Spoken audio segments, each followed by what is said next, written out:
obrigado pela apresentação e obrigado também pela oportunidade de estar aqui falando sobre algo que eu gosto muito e que me fascina muito e sempre me fascinou, e acho que por isso que eu tomei os rumos da minha carreira. Então, como falei, eu sou consultor de mídia online e business intelligence. Bom, rapidinho já foi passado o meu currículo, mas a primeira coisa que eu coloco ali sempre no meu mini currículo é que eu sou amante de Excel. E eu brinco bastante que os caminhos que me trouxeram até aqui foram justamente o Excel, né? Então, quando eu ganhei meu primeiro computador, enfim, vou ter que assinar aqui o atestado de velho agora, enfim, mas quando eu ganhei meu primeiro computador e era um compact pressário, tinha um Excel lá instalado e eu falei, nossa, que legal esse negócio aqui. Olha que nerds, né? Olha que legal esse negócio aqui, o que será que é, né? E comecei a brincar com aquilo, em vez de ficar jogando joguinhos legais ou estar fazendo outra coisa no computador, eu estava brincando no Excel. E enfim, isso me trouxe, me gerou, enfim, sempre curiosidade e aprender a ferramenta. E em 97, quando eu estava na 6ª série, se eu não me engano, eu resolvi fazer um curso Excel porque eu quis. Também falei, mãe, em vez de fazer futebol, sei lá, quero fazer um curso Excel. Aí, enfim. Então, por que o Excel, né? O Excel talvez seja a plataforma mais, enfim, dinâmica, acessível e democrática, né, na geração de relatórios, na geração de dashboards, enfim, na geração de data visualization. Temos muitas outras, obviamente, mas talvez a mais democrática porque é aquela que normalmente está instalada no computador de quase todos, né? Se não tiver de alguém, vai ter alguma coisa parecida, mas de quase todos. Então, e a gente acaba, né, se desenvolvendo nisso. Aqui, rapidinho, um pouquinho só dos clientes que eu já trabalhei desde o começo da minha carreira. Enfim, eu brinco que esses clientes, todos eles foram voltados para essa execução de relatórios e que o Excel sempre teve presente em todos esses momentos, né? Aqui agora foi. Eu queria trazer para vocês só um ecossistema de estratégia de dados. A gente está falando bastante aqui de dados, falou-se bastante sobre isso até agora, né? Desde as primeiras palestras. E a gente, quando eu trago um pouco, obviamente, para o meu cenário, como eu trabalho com marketing digital diretamente e os meus projetos são todos direcionados para isso. Esse é enfim, um guarda-chuva, né, digamos assim, um macro guarda-chuva de todas as frentes que a gente tem, um pouquinho ali do que até foi falado anteriormente.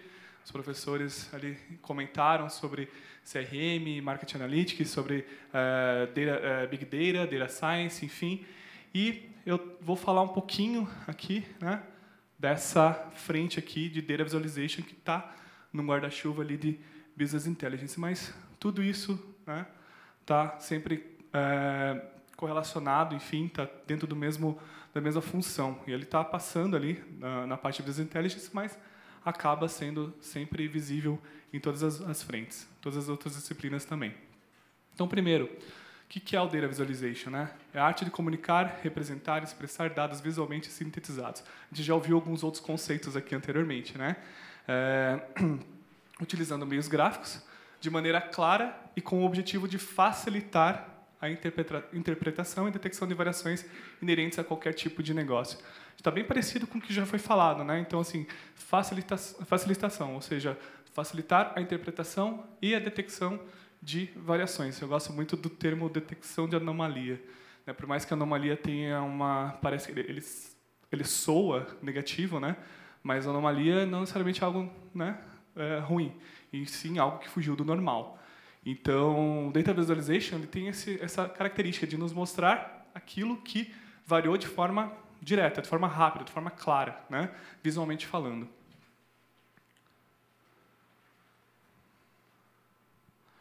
Então, quais são os 3 principais objetivos que a gente tem do Data Visualization? Primeiro, monitorar e alertar. Então, assim, não só monitorar, mas também, né, nos alertar de forma, a gente tem N formas aí, até formas automatizadas de gerar alertas aí de anomalias e tudo mais. Analisar e aprofundar. Então, eu sempre brinco que tem aquele dashboard que você pode colocar numa tela, numa TV, na frente da sua mesa de trabalho, em frente de uma área de comunicação, uma área da empresa, enfim, de qualquer área. né? E tem aquela que você vai, de fato, ali, botar o dedinho e fazer filtros e fazer outras enfim, inserções de informações, trocar dimensões, trocar métricas, enfim, você vai brincar com os dados, então você vai aprofundar nesses dados. E reportar e prestar contas, que é a que eu menos gosto, né? Que é aquela que, tipo, beleza, sei lá, eu fiz uma campanha, fiz alguma coisa nesse sentido e preciso lá prestar contas depois para o cliente, quanto foi investido, quantos impactos geramos, enfim, né? Aquele monte de coisa. Que eu acho que realmente é aquela que, pensando um pouquinho também no que o André falou anteriormente, é aquela que a gente não está testando, a gente já está olhando no retrovisor, né? A gente não está olhando para frente, não está pensando no que eu vou testar, o que eu vou pôr em xeque, o que eu vou, sei lá, fazer de estudos, de análises, para tentar entender, visualmente falando, né, os meus dados. Eu trago essas referências aqui que vêm do próprio suporte do Excel, do Office, que, por mais que seja meio que chovendo molhado, eu acho que são aquelas que sempre geram dúvidas, né? Às vezes, mesmo eu que, sei lá, devo o tempo todo, quase todo dia, eu estou mexendo, montando, fazendo algum tipo de dashboard, fazendo algum tipo de análise, fazendo algum tipo de infográfico, enfim, sempre estou montando algum tipo. E às vezes eu também paro e fico com aquela dúvida, tipo, o que eu vou colocar aqui de informação, que gráfico, né? Qual vai ser a melhor forma de expressar essa informação, esse dado? E gera essa dúvida, né? É normal. Então, e às vezes eu tenho que recorrer, às vezes alguma referência, né? Deixa eu pesquisar algum tipo de referência para ter alguma ideia. Isso não é vergonhoso para ninguém, nem para quem está começando e ninguém para tem, sei lá, 30 anos de experiência, né? Então, eu trago as referências, né, de como monitorar e reportar os KPIs de um projeto. Então, a gente tem lá, eu gosto muito quando a gente está falando de metas, então, é o que a gente sempre está reportando. Então, tem a reportar metas num gráfico evolutivo, com barras, de realizado e previsto. Então, eu estou mês a mês, uma variação desse gráfico de evolutivo de realizado seria um acumulado, onde você vai acumulando. A gente brinca que tem aquele gráfico boca de jacaré, né?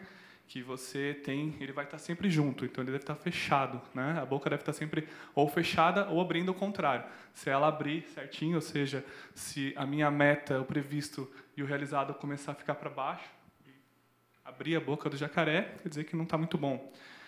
O gráfico de bolhas, que a gente já foi falado anteriormente, que para mim é um gráfico que é muito impactante. Você consegue analisar 3 métricas em um gráfico só, ou seja, você tem o eixo X, o eixo Y e o tamanho da bolha. E você ainda pode colocar a coloração da bolha também como graduação e ter mais uma métrica nesse gráfico. Então, é um gráfico de um poder visual que você consegue gerar ali quadrantes. Um quadrante ótimo, um quadrante ruim, um quadrante médio, enfim, você brinca com os quadrantes e a posição das bolhas, que são os elementos e dimensões da sua análise, né? Para cá funciona melhor. Os famosos velocímetros, né? É engraçado, vocês vão ver uns exemplos que eu vou mostrar ali de dashboards que eu já executei. É engraçado como, sei lá, 99,9% dos clientes, quando pedem um dashboard para mim, pedem, coloca um velocímetro. Não sei porquê. Eu adoro os velocímetros também. Mas sempre pedem. Não, beleza, tem N formas de você mostrar um atingimento, uma meta ou uma graduação positiva e negativa, né? Onde o centro é o zero, digamos assim, é o ok, e aí para a direita está bom e para a esquerda está ruim. Ou uma graduação de atingimento, né? Então, um gráfico, por exemplo, de rosca, partindo aqui, né, do 0 grau até completar o giro, pode ser um gráfico também de preenchimento, enfim, de evolutivo, enfim, de atingimento de uma meta, né? Acho que subiu, desculpa, gente, acabou ficando em cima ali, depois eu corrijo para mandar depois. Mas o de funil, que também é um gráfico visualmente falando, você tem lá etapas de um processo, né? A gente fala muito, a gente usa bastante isso para e-commerce, né? Quando a gente fala lá, as pessoas selecionou um produto, colocou no carrinho, aí do carrinho ela foi lá, começou a preencher os dados dela pessoais, depois ela preencheu os dados de pagamento, enfim, até chegar no final. Então, quantas pessoas estão fugindo, né? Quanto tempo de fuga em cada uma das etapas.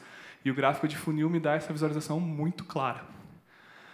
E as famosas e subestimadas tabelas com graduações de cor, né? que eu adoro também. Eu gosto e às vezes eu faço essa graduaçãozinha do lado ali até para dizer que às vezes não tem isso, né? Depende da ferramenta, não está pronta, enfim, eu faço essa graduaçãozinha, faz um hackzinho ali para fazer, enfim, mas dá um visual legal, né? Porque você olha assim e fala, beleza, para onde que eu tenho que olhar? Para onde está mais amarelo e para onde está mais vermelho. Primeiro, posso olhar para o resto? Posso, mas já direciona a minha análise, direciona um pouquinho mais para onde que eu tenho que olhar. Esse esquema aqui é até muito parecido com o que foi apresentado antes pelo professor como é que é mesmo? Valmes, desculpa. Bem parecido, né, professor? Com algumas diferenças ali, enfim, mas eu peguei a fonte do site Ninja do Excel. Eu lembro, muito tempo atrás, eu comecei a desenhar algo parecido com isso e fiquei, que bacana, né? Daí, de repente, eu fui pesquisar alguns gráficos no Google e acabei achando esse. Falei, por que eu vou fazer um igual? Vou colocar na minha apresentação e dar a referência, porque já foi muito bem feitinho, né? E é legal porque aquilo que eu falei das dúvidas, né? Tenho dúvida de qual gráfico escolher. Então, ali ele me dá um indicativo do tipo assim, para partimentos, para distribuição, para comparação, para tendências, eu posso ter algumas possibilidades. Então, assim, eu tenho uma tendência com uma categoria, com múltiplas categorias, com multisséries, e assim por diante. Então, se eu tenho lá uma distribuição com uma variável, legal, o gráfico de barras ali me responde bem. Eu tenho um gráfico de distribuição com múltiplas variáveis. Então, eu já vou partir ali para um gráfico de dispersão, vou partir para um gráfico de bolhas, enfim, N possibilidades. Tá? Então, mais uma vez, assim, isso é mais para a gente ter ali quando dá aquele branco, assim, que gráfico que eu vou usar, qual que vai ser o meu gráfico que vai ser melhor representar os meus dados? Essa é uma opção. Isso aqui também é um artigo do estudo, está aqui embaixo, Graphical Perception, tá? Uma teoria, experimentação e aplicação do desenvolvimento de gráficos, de métodos gráficos, os pesquisadores William S. Cleveland e Robert McKeep. Então, eles fizeram essa escala, tá? São 11 elementos, desculpa, são 9 elementos, desculpa. Não, 3, 6, 9, 10 elementos, é isso aí. Enfim, 10 métodos para codificar dados visuais classificados em uma escala de melhor a pior e que o cérebro interpreta e compreende. Então, assim, essa ideia, na verdade, é mostrar o que fica melhor para demonstrar determinadas informações, determinados dados, de forma que o cérebro vai entender um pouco melhor, né? Então, assim, é muito mais fácil a gente entender e olhar visualmente para um gráfico de barras ali, ou posições ali não alinhadas nos eixos, enfim, do que um gráfico com ali, sei lá, com volumes geométricos e tudo mais. Então, ele dá um pouquinho dessas diferenciações. Então, os primeiros ali eles geram comparações mais precisas, sem ter que fazer com que o cérebro trabalhe muito. Eles são usados para comparações múltiplas com mais dimensão de análises. Os intermediários já geram uma dificuldade no cérebro em comparar curvas, ângulos, e são usados em comparações mais individuais de coisas, enfim, dimensões mais individuais, tá? E os últimos, eles podem ser usados em visões mais generalistas, né? Então, que são esses aqui de coloração, intensidade, saturação, que também foi falado um pouquinho anteriormente ali, né? E intensificando esses padrões de comportamento ou para mostrar tendências, tá? Então, também tem eu achei bem legal esse artigo, esse estudo, acho que faz bastante sentido quando a gente pensa no que é aquilo que a gente... É só de pensar a gente, né? Quando você olha um gráfico, olha uma coisa, o que é mais fácil de entender? O que você para mais tempo para ficar... Peraí, deixa eu tentar entender o que essa seta está apontando para cima, o que quer dizer, o que essa cor...